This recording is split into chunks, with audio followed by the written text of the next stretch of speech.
Peter Parker tries to prove his worth to be an Avenger by doing heroics around Queens, New York. Along the way, he comes into conflict with Adrian Toomes, an advanced weapons dealer. The good. We're told in this movie that Peter is a sophomore, so that means he's going to be in high school for a little while in this series. I think that's a good thing. It's a general consideration that the best Spider-Man stories are told when Peter has to balance his double life in high school. We saw him a bit in Captain America Civil War, but now we can see for a whole movie, Tom Holland is a fantastic Spider-Man.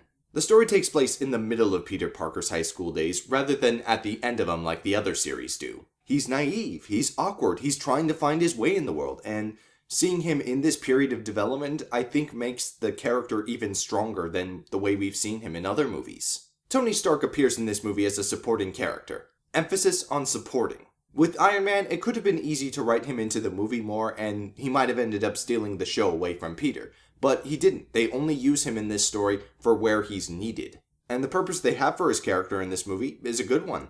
Michael Keaton plays Adrian Toomes, aka the Vulture. Marvel has kind of a history of villains that don't really leave a lasting impact on the universe. They just come in for the one movie and then their impact isn't really felt for future movies. But this movie gives Adrian Toomes a decent amount of layers and motivation. The drive to do what he does comes from a place that I think audiences will relate to more than they have with other villains of the Marvel universe. And I feel like Spider-Man is going to take the lessons he learned from fighting this villain forward into more movies, which is awesome. Marissa Tomei is in this movie as the supportive and occasionally concerned Aunt May. It is true that traditionally we're used to seeing Aunt May much older. As far as the basic notion of being a pseudo-mother figure to Peter, Marissa Tomei does a good job. In my opinion, the fact that she doesn't look like a grandmother is a non-issue.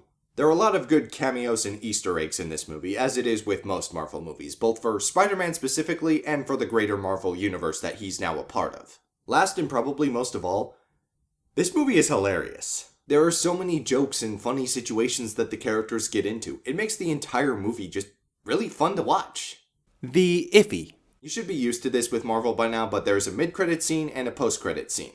The post-credit scene is especially epic. In regards to characters with specific names and histories in comics, this movie is not 100% faithful to those origins in terms of who those characters are. However, and this is the important part, these differences do not stop this from being a good story. Though the jokes of this movie did make it a lot of fun to watch, I kind of feel that there might have been a few too many jokes. There were enough serious things in this movie, and the emotions behind those serious moments were conveyed really well. I just might have wanted a little bit more of them. As part of the ongoing story, the situations that Peter gets himself into in trying to prove himself really escalate to the point of almost catastrophe level. While I think this is good at showing that Peter is overzealous and wants to prove himself, I think a person with basic human decency and common sense would have probably said, maybe I need to back away from this situation a little earlier than Peter did in this movie.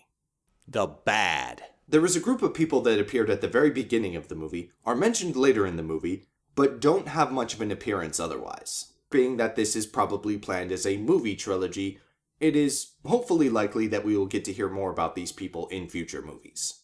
The verdict? This might sound like a cliche phrase because it sounds like the kind of thing they would put on a commercial to say that this movie is really good, but Spider-Man Homecoming really was non-stop fun. It's the best Spider-Man movie I've seen in years. This is Detective Steve, and Sony seems to have a pretty good deal going with Marvel now.